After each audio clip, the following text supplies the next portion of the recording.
You know that feeling when you're scrolling through your feed and you see it?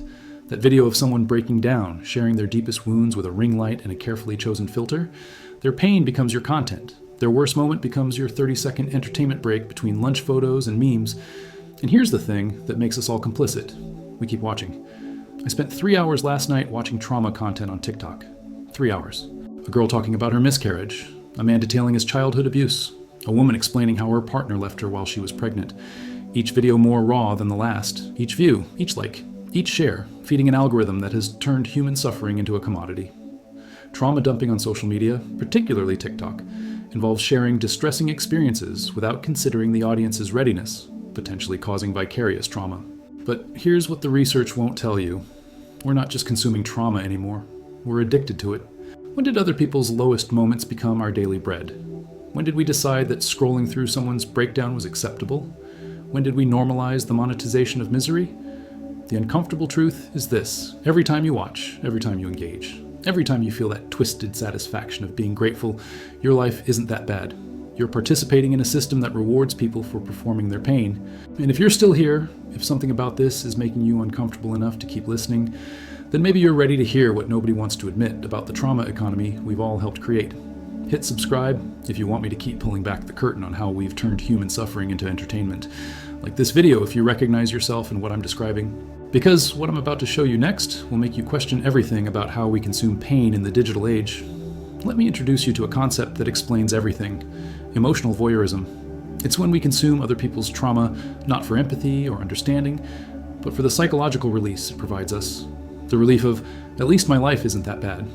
The dopamine hit of feeling like we've witnessed something real in a world of curated perfection. Findings are consistent with prior suggestions that trauma's boundaries are expanding in the form of concept creep, but also draw attention to the role of humor and irony in social media invocations of the concept.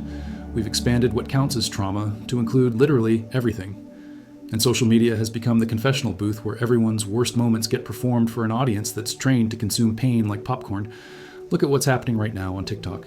The most popular content under the trauma tag features stories of death, loss, and abandonment, each more devastating than the last.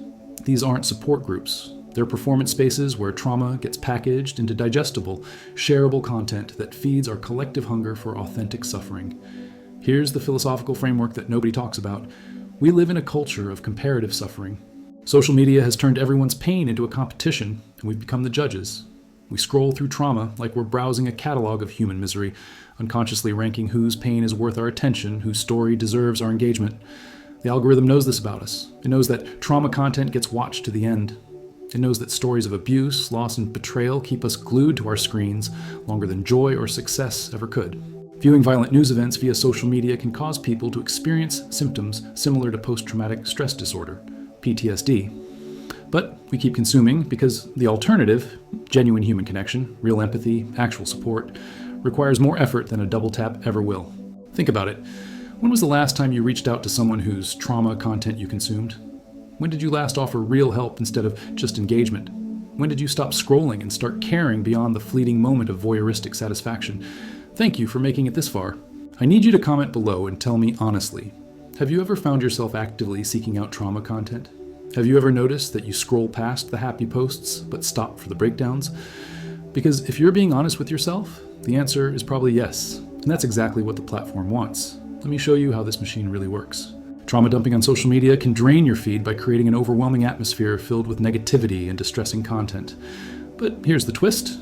Negative content gets more engagement, more comments asking, "Are you okay?" More shares with concerned captions, more views from people who can't look away from a car crash. The people sharing their trauma aren't villains. They're trapped in a system that rewards vulnerability with validation, that trades personal pain for public attention.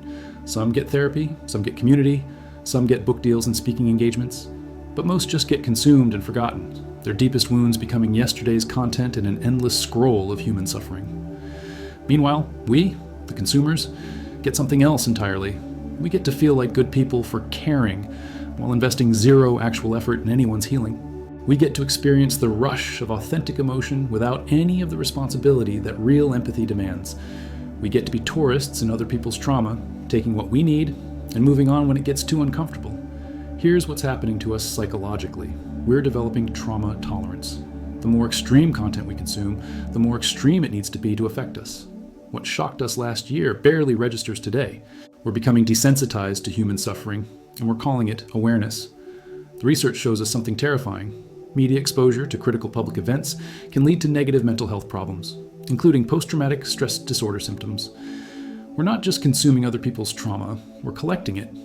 We're carrying wounds that aren't even ours, storing pain that was never meant for us, and calling it empathy when it's actually emotional hoarding. And the platforms? They're making billions off our collective inability to look away from human suffering. Every trauma video that goes viral makes them money.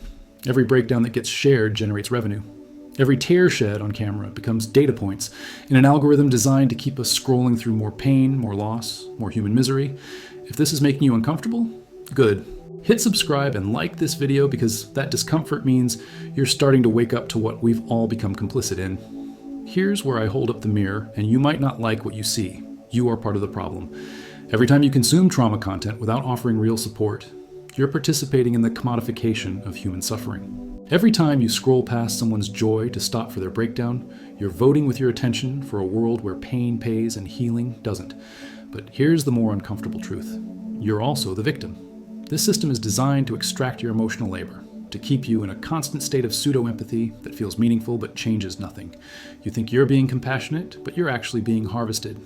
Your genuine desire to care is being weaponized against you, turned into engagement metrics that make other people rich while leaving everyone involved more isolated than before. The trauma economy has made performers out of the suffering and voyeurs out of the compassionate. It has turned our screens into coliseums where people's worst moments become our entertainment, and we applaud ourselves for watching. You want to know how to stop consuming other people's trauma? Start here. The next time you see trauma content, ask yourself these questions before you engage. Am I watching this to help or to feel something? Am I prepared to offer real support, or am I just consuming pain for the emotional hit? Would I want my worst moment performed for strangers' entertainment? Most importantly, what am I avoiding in my own life by focusing on other people's pain? Because here's the final truth. We consume other people's trauma because it's easier than facing our own. It's easier to feel bad for someone else than to do the hard work of healing ourselves.